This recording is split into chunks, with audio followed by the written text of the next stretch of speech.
If you hear an airplane engine growling overhead today and you look up, you might just think you've entered a bit of a time warp. 3 replicas of the World War I era Newport 11, Canada's first fighter, are sitting at the Regina Airport. When the weather's right, they'll be flying to Davidson for the next stop of the cross-Canada Vimy Flight Tour. Former military and commercial pilot Alan Snowy is one of the men who's been behind the controls as the planes soar across the country, and he's in our Regina studio. Good morning. Good morning. So is the weather right? Well, I just heard your weather report. It sounds good. The wind is a little bit of a concern. We'll see how that abates in the afternoon. At what point do you say, nope, not going to happen today? If it's crosswind to the runways, that's when we'll have to say nope. These aircraft are fairly fragile. They were called kites in the First World War, and you realize that when you see them strung together. They really get buffeted around, eh? Yeah. Well, tell me about the Vimy Flight Tour. Tell me about its origins. Well, the idea grew out of, 2009 when we had the 100th anniversary of flight in Canada, and we flew one of these aircraft across the country. From there, the concept got, well, what's coming up next? Well, in about 8 years, we've got the Vimy Memorial. And we put together a team of former military pilots, the 10 of us, 5 aircraft, so there'd be a spare chap for each airplane. And we did a workup last year at the Air Force Base on Vancouver Island, Comox, where the Air Force let us use the Air Cadet grass glider strip to train the pilots. We've got 4 former snowbirds, a couple of ex-Navy types like myself, and various other odds and bods. People who know what they're doing. And did it start with a flyover of the Vimy Memorial? That's what it did. The Air Force transported our 7 aircraft all the way to France in the back of a C-17, which was interesting watching the loadmasters figure that one out. I think they had a great time getting them all aboard, and certainly the C-17 pilots enjoyed it because it wasn't a heavy tank or 2 in the back. It was these light aircraft. Yeah. What was that like for you, being there over the Vimy Memorial? What was that experience like? It was quite emotional, much to my surprise. I burst into tears when I would buy the memorial, looking down.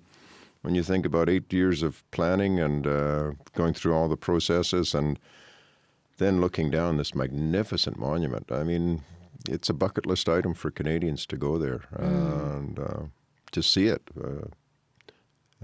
whether it's on the ground or in the air. Yeah. Tell me more about these kites. What exactly is this plane? Well, the aircraft is Canada's first fighter aircraft. It was the most advanced fighter of 1916. It had a Lewis machine gun mounted above the wing because the Allies hadn't figured out how to coordinate a bullets going past the propeller when it was turning. Come 1917, 1918, it was supplemented by Sopwith pups and Sopwith camels who had the guns that could fire through the propeller and not shoot it off. Okay. And a storied history? Tell me more Very about much a storied the history. The first 2 Canadian aces, that's Canadians who shot down more than 5 enemy aircraft, flew the Newport 11. Redford Mulock of Winnipeg, Canada's first ace, and the world's first naval ace. He was with the Royal Naval Air Service. And then a chap called Duncan Bell Irving of Vancouver was our second ace, and he also flew the Newport 11. Billy Bishop, who we know about, flew the Newport 17. Okay, yeah, I was wondering. And so that with that weight of history, what does it mean to you to fly one of these? Well, it means quite a bit. As a former professional aviator, military aviator, what we're trying to do is bring the story of the importance of aviation back to Canada, because we really are an aviation country. It was estimated 100 years ago that it would take 200 years to map Canada. Based on the reconnaissance and the mapping that was done for Vimy Ridge to help our troops capture that ridge, Canada was mapped 20 years after World War I by bush pilots because they had the technology that brought that home. Wow. And it's a link to our past. It's such a... Tell me about that part of it and what that means to you. Well, the link to our past, my generation, we baby boomers, it was our grandfather's war. We're the last living link to World War I chaps now that they're all gone, and men and nursing sisters.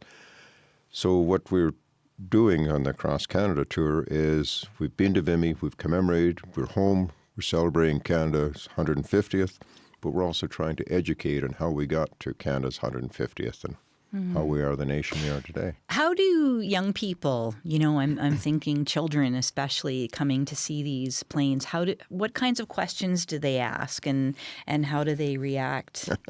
What's that old TV show, Kids Ask the Darndest Yeah, Things? yeah. You must have had some of those experiences. We do, and we've got a spare leather helmet and goggles, a silk scarf we put around their neck and get them to pose. They take very well to it. The older generation in France, 12,000 teenagers were brought to Vimy to visit grave sites. The EF Education First Tours was the group that brought them over, and to see the change in their demeanor as they went through the Vimy experience. On the Cross Canada, we'll often ask when we give a presentation, any teenagers here who were at Vimy, and if there's one or two in the audience, we bring them forward to tell about what they thought. Quite exciting. Yeah.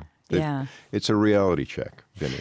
So you're touring the country. Where are you off to next? Weather permitting, we'll do a little local flying this afternoon with one of the aircraft that we've just been doing some maintenance on, and then tomorrow we'll get them up to Davidson. And from Davidson for next weekend in Saskatoon. All right. So people who missed them here, they can catch them in Saskatoon or Davidson. But look skyward, hard to pinpoint a time, I guess. Eh? It is at the moment. Again, weather conditions permitting. All right. Thanks so much for coming in. Thanks, Sheila.